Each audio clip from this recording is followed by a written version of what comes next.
प्रथम स्कंद 14वां अध्याय। सूत जी कहते हैं कि बंधुजनों को देखने की इच्छा से और पवित्र यश वाले श्री कृष्ण के महान चरित्रों की खबर लाने के वास्ते अर्जुन द्वारका में गया हुआ था। तब 7 महीने हो गए परंतु अर्जुन कहीं नहीं आया और युधिष्ठिर को बड़े घोर भयंकर उत्पात दिखने लगे। काल की गति घोर देखी, ऋतुओं के धर्म विपरीत बदल गए, मनुष्य की अत्यंत पाप की आजीविका देखी, बहुत कपट का व्यवहार, ठगपने से मिली हुई मित्रता और पिता माता सुहद्र भाई स्त्री पुरुष इन्हों की आपस में कलह इत्यादि अत्यंत अशुभ कारण और मनुष्यों की लोभाधिक अधर्म की प्रवृत्ति को देखकर राजा युधिष्ठिर छोटे भाई भीमसेन से ये बोले, हे भाई, द्वारका को गए 7 महीने बीत गए, अर्जुन अब तक नहीं आया और इस बात को मैं कुछ नहीं समझता हूँ। हे भीमसेन, मेरी बाई जांघ, बाई आँख, बाई भुजा फड़कती है और बारंबार मेरा हृदय कांपता है। इससे शीघ्र ही अशुभ फल होवेगा। यह गीदड़ी उदय होते हुए सूर्य के सन्मुख अपना मुख कर रोती है और युद्ध से अग्नि उगलती है। हे भीम, यह कुत्ते मुझे सन्मुख देख निशब्द होकर रोते हैं। गो आदि श्रेष्ठ प्राणी मेरी बाईं ओर होकर निकल जाते हैं और गदर्भ आदि अधर्म जीव मेरी दाहिनी ओर आते हैं। अपने घोड़े वाहनों को रोते हुए देखता हूँ। यह उल्लू पक्षी बोलकर मेरे मन को कांपाता है। धूसरवन दिशा हो गई है, आकाश में अग्नि सी लगी दिखती है, पहाड़ों सहित भूमि कांपती है, बिन बादल ही मेघ गरजता है और बिजली पड़ती है। सो ये उत्पात हमको क्या दुख दिखावेंगे। मैं ऐसा मानता हूँ कि इन महान उत्पातों से निश्चय ही अन्य शोभा वाले ऐसे भगवान के चरणों से इस पृथ्वी का वियोग हो गया, सो पृथ्वी का सब सौभाग्य नष्ट हो गया।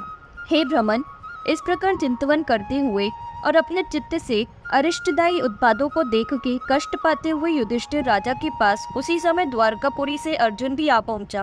फिर आतुर हुए नेत्र कमलों से आंसू गिराते हुए पैरों में पकड़ के प्रणाम करते हुए कांति रहित अर्जुन को देखकर युधिष्ठिर भी कंपित हृदय होकर नारद जी का वचन स्मरण कर सुहद्र जनों के बीच ऐसे पूछने लगे। युधिष्ठिर बोले कि हमारे स्वजन श्री कृष्ण, हमारे मान्य नाना शूरसेन जी और मामा वसुदेव अपने छोटे भाइयों सहित सुखी हैं। वसुदेव जी की पत्नी, सातों बहन, हमारी मामियाँ अपने पुत्र सहित कुशल से हैं और देवकी आदि मामियों अपनी पुत्र वधुओं सहित प्रसन्न है। उग्रसेन राजा जीता है क्या? उसके छोटे भाई सब प्रसन्न हैं। वे यादवों के पति भगवान बलदेव जी तो सुखपूर्वक विराजमान हैं। अनिरुद्ध कुशल पूर्वक है। हे तात, तुम तो आरोग्य और कुशल हो, तो मुझे तेजहीन हुए से दुखते हो। हे तात, तुम्हारा कहीं तिरस्कार तो किसी तरह नहीं हुआ। संपूर्ण हाल द्वारकापुरी का कहो। 15वां अध्याय। सूत जी कहते हैं कि श्री कृष्ण है सखा जिसके, ऐसा जो अर्जुन है वह कृष्ण विरह से व्याकुल गदगद वाणी से बड़े भाई राजा युधिष्ठिर से ये वचन बोला, हे महाराज, बंधु रूप हरि से मैं ठगा गया, जिसके ठगने से देवताओं को भी आश्चर्य दिखाने वाला मेरा महान तेज चला गया, जिसकी क्षण मात्र के वियोग से यह सब लोग अप्रिय दिख पड़ते हैं कि जैसे प्राण के बिना यह शरीर मृतक कहलाता है। जिस कृष्ण के आश्रय से द्रौपद के घर में स्वयंवर में आए हुए सब राजाओं को तेज मैंने हर लिया, फिर धनुष को चढ़ाकर मत्स्य बिंद दिया, द्रौपदी विवाही और जी श्री कृष्ण के समीप रहने से मैंने अपने बल से देवगणों सहित इंद्र को जीतकर अग्नि को भोजन करने के वास्ते खांडव वन दे दिया, जिसकी कृपा से अद्भुत शिल्प विद्या से रची हुई माया की बनाई हुई सभा मिली और तुम्हारे यज्ञ में चारों दिशाओं के राजा लोग बलि भेंट लाए और जिसके तेज से यह 10,000 हाथियों के उत्साह और बल वाला मेरा बड़ा भाई और आपका छोटा भाई भीमसेन ने यज्ञ पूर्ति के वास्ते सब राजा के शिरों पर पांव रखने वाले जरासन को मारा और जिन दुशासन आदि धूतों ने तुम्हारी स्त्री की केश बिखेर कर पकड़े उस समय जिसने द्रौपदी की रक्षा की और जिन्होंने वन में पहुंचकर दुर्वासा ऋषि की कष्टदायी शाप से हमारी रक्षा की, जिस प्रभु ने तेज की मैंने भगवान महादेव जी को युद्ध में प्रसन्न किया, फिर प्रसन्न भाई शिवजी ने अपना पशुपत अस्त्र दिया और अन्य भी लोकपालों ने अपने अपने अस्त्र दिए। फिर मैं इसी शरीर से स्वर्ग में चला गया, फिर इंद्र के सिंहासन पर बैठा, फिर वहां से अपनी भुजाओं से क्रीड़ा करते हुए मेरे वास्ते देवताओं ने निवात कवचादि दैत्य मारने के लिए गांडीव नामक धनुष दिया और मेरा आश्रय माना। हे युधिष्ठिर, इस प्रकार जिसने मेरा प्रभाव बढ़ाया उस निज महिमा में रहने वाले प्रभु श्री कृष्ण ने मेरे को आज ठग लिया।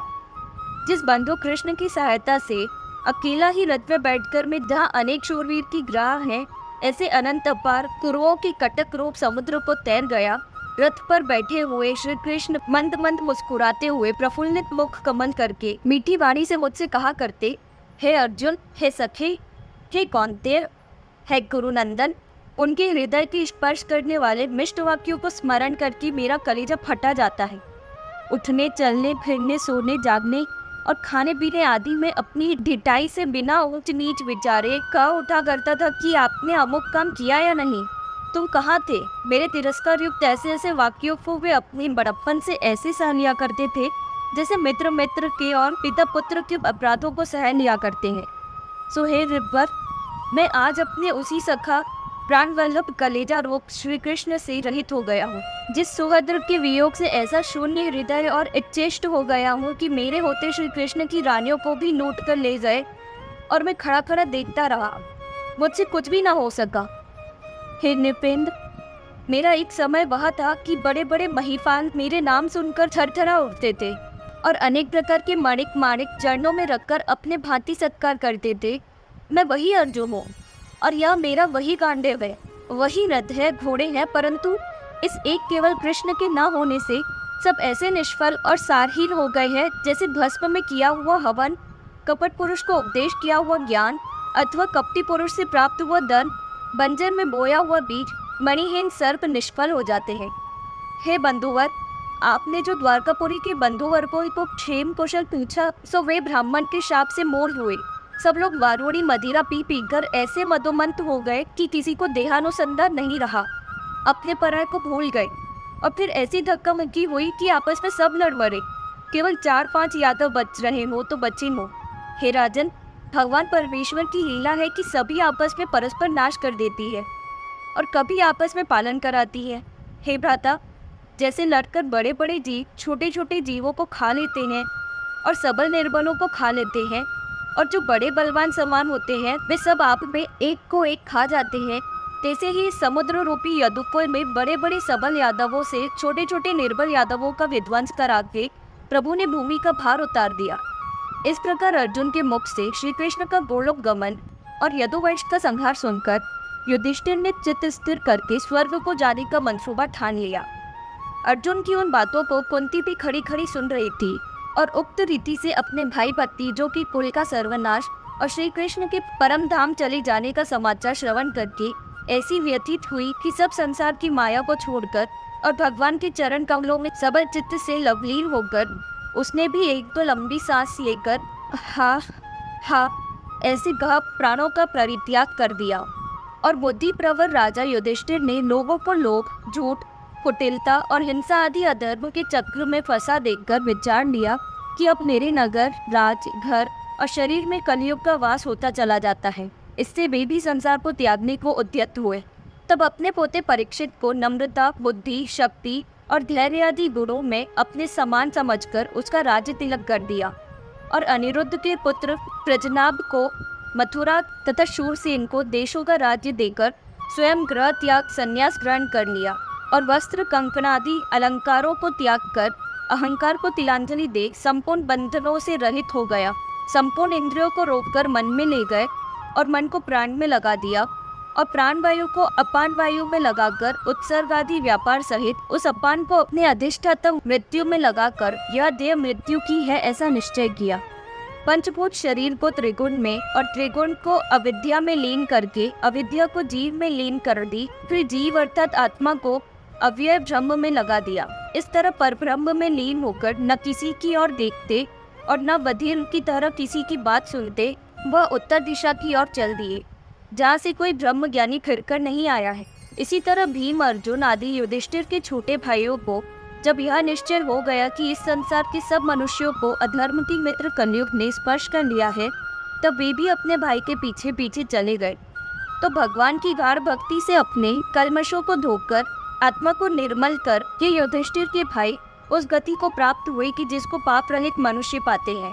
आत्मज्ञान विदुर भी प्रभास क्षेत्र में इस अनित्य देह को त्याग करके श्री कृष्ण के चरण कमलों में चित्त लगाकर अपने स्थान को चले गए, अर्थात यमराज के अधिकार को प्राप्त हो गए। जब द्रौपदी ने देखा कि मेरे पति मेरी ओर देखते नहीं हैं, तब उसने भी भगवान वासुदेव का एकाग्र चित्र से ध्यान कर प्राण का परित्याग कर दिया। जो मनुष्य भगवान के प्यारे पांडवों के अति पवित्र स्वर्ग गमन का वृत्तांत सुनते हैं, इनके सब अमंगल दूर हो जाते हैं। 15वां अध्याय समाप्त।